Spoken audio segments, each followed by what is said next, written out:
It's time for this week's episode of Brandon Sports Talk, featuring in-depth interviews from those who are trending in the world of athletics. And now, here's the host of Brandon Sports Talk, Brandon Pate.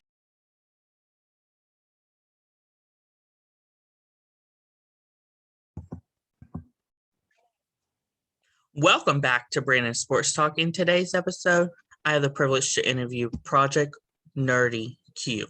How are you doing today? I'm good, man.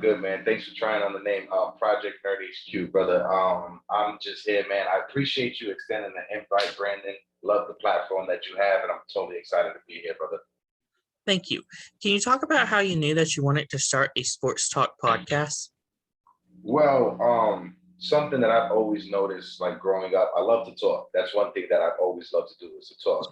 Being a big time sports fan and growing up in New York City, I've always wanted to get into sports journalism. I grew up listening to Mike Francesa, WFAN, so that's just something that I've always loved. And then within this past year, a group of guys that I met just talking Knicks on different channels, we all vibe with each other, and we just decided to start For the Love of the Game. And we started it, and now we're moving into something totally different. But it was last year that I decided, you know what, I'm gonna just put my face out there and see what happens. How did you know that you wanted to start a podcast called For the Love of the Game?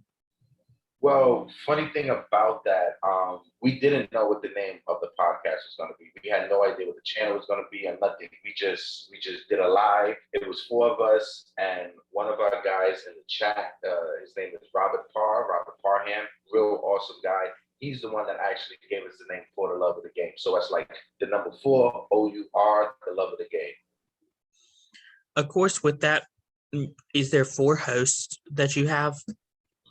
Well, when we first started, there were 4 hosts. One of the guys, he had to leave because, his family was having a baby. So time constraints, being a father, being a new father, he just wanted to put time for that.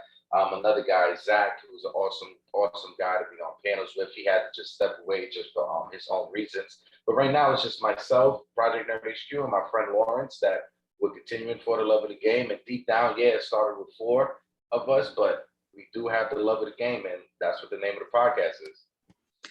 What do you talk about on your podcast? We normally cover New York sports, Knicks, Yankees, Giants, Jets, and we do try to cover like UFC as well, because I'm a big time UFC, boxing, WWE, AEW enthusiast. That's something that I love as well, and that's something that we cover. We actually interview like Devontae Graham's trainer, Joe Green. Mean Joe Green fought at Yankee Stadium. He's from New York City, but he lost at Yankee Stadium. It was a close fight, but yeah. Of course, when it comes to covering New York sports, what is your favorite sport to cover and team to cover? Oh man, I have to go with the Knicks, man, and the NBA. Like I grew up a spoiled Yankee fan, as you can see, right behind me, trying to figure their thumb out. But that's a spoiled Yankee fan, so I was able to see the Yankees win World Series from the late '90s, 2009. But being a Knicks fan to me is the ultimate love that I have. Like the day that the Knicks win is when I'm going to lose it. I say. I always compare the Knicks to what the Chicago Cubs used to be before they won the World Series. That's like the laughing stock of like pop culture and stuff. But the Knicks is what I hold deep. What are some of your favorite things that you have covered on the New York sports strip? Being able to interview Robin Lundberg. Robin Lundberg is he's a guy from Sports Illustrated. He was from ESPN, big time journalist in the game. Being able to interview JJ Moore. JJ Moore is a player for the Westchester Knicks, and being a Knicks fan, anybody associated with the Knicks is awesome. And I grew up in Far Rockaway, Queens. JJ Moore's from Far Rockaway, Queens. The other co-host that I do with Lawrence, he's from Far Rockaway, and it's just being able to see people that come from Far Rockaway and just be out there. It's that right there was most impactful, and I was so blessed to be able to interview JJ. Of course, being a fan of the Knicks and interviewing a Knicks player or person that works with the Knicks, how is that like for you to keep it professional? It's hard at times to keep it professional. I just made friendships with like Taj Gibson's brother, AJ. Him and I, we've we've been talking back and forth this past year just on different, cultural things or just pop culture stuff. But it's hard trying to keep it professional and just like, I don't want people to think that I just talking to them just for their connections or anything, because that's not how I am. As you can tell, I just like to talk to everyone, and I just like to get to know everybody, Brandon. What are some of your future plans when it comes to your podcast? Well, we got the NFL season coming up. Lawrence, like I said, the co-host, he's a chef. He has his own business, his own catering company. So we're gonna do like pre-game, like prep meals, like tailgating meals, finger foods, and Lawrence, we're gonna do pre-recorded videos and then like show them and review them at the same time. So that's something that I'm super excited for. Lawrence as well, he's a big time bully enthusiast when it comes to dogs and dog breeding and going to dog competitions. So that's something as well that I'm looking forward to covering. Who are some of the future guests that you plan on having on?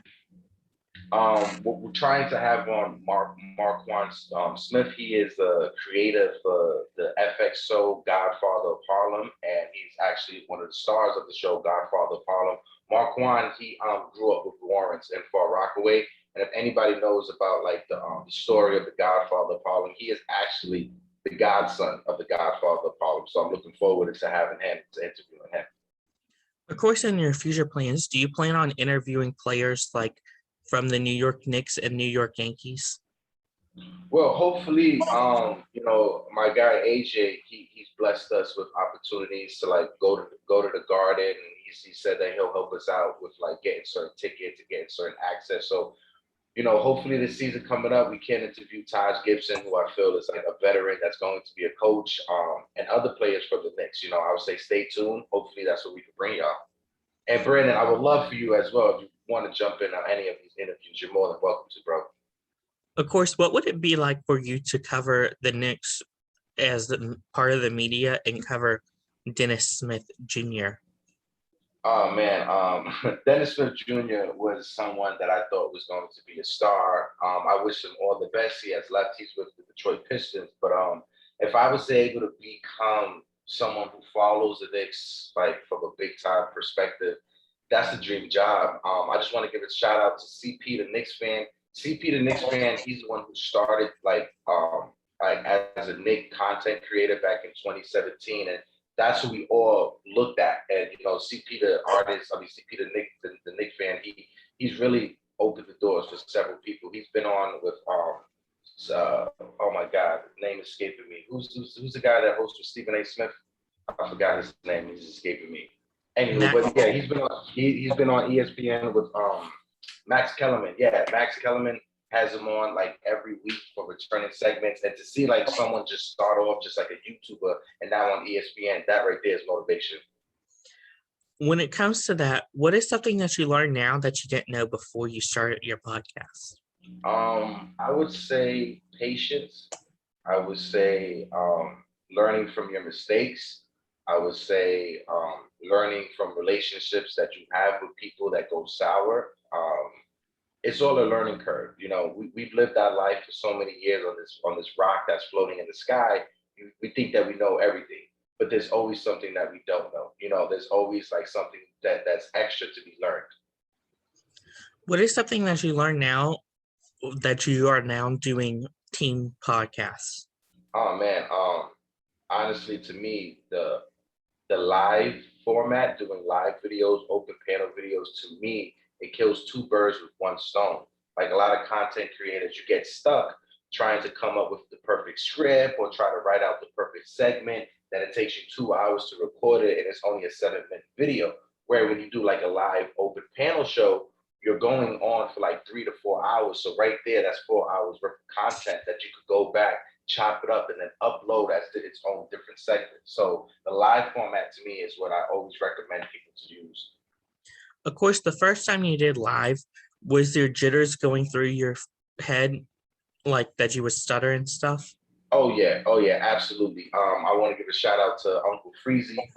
Everybody out there, if you guys go on YouTube, Orange Tears, he's the one who started the open panel. In my opinion, there was probably other people, but the open panel concept in the Knicks community. And he invited me on, like I was just like someone chatting all the time in the community, and he he invited me on. He always invites people on. And if it wasn't for Freezy inviting me on, I would have never met Lawrence. I would have never met Zach, and I would have never met Sprebo, Latrell, Ron, who we started For the Love of the Game. What is some advice that you would give somebody looking to start their own sports team podcast? I would say if you're going to start it, go in with the knowledge that you're doing this for fun. You know, like the name of ours is For the Love of the Game because we have the love. You know, we have love for it, and we're doing something that we love to do. And it's a hobby at the end of the day. You know, yes, we all want to make it big and be big time content creators, but you have to go in with the mindset of I need to make great content before I try to any of that other stuff. Where can my listeners find you at on social media? Well, if you guys go on Instagram, you can just look up Project Nerd HQ. Probably I'm the only person that popped up. Same thing with Twitter. I'm not on Facebook just because my mom got a Facebook, so I stood off of Facebook 10 years ago when she created a Facebook. But you can catch me on Instagram and on Twitter. And on my Instagram, you can follow. I'll be posting up the new YouTube channel where you guys can follow me at as well. That's wonderful. Thank you again for your interview and best of luck in your future with your podcast.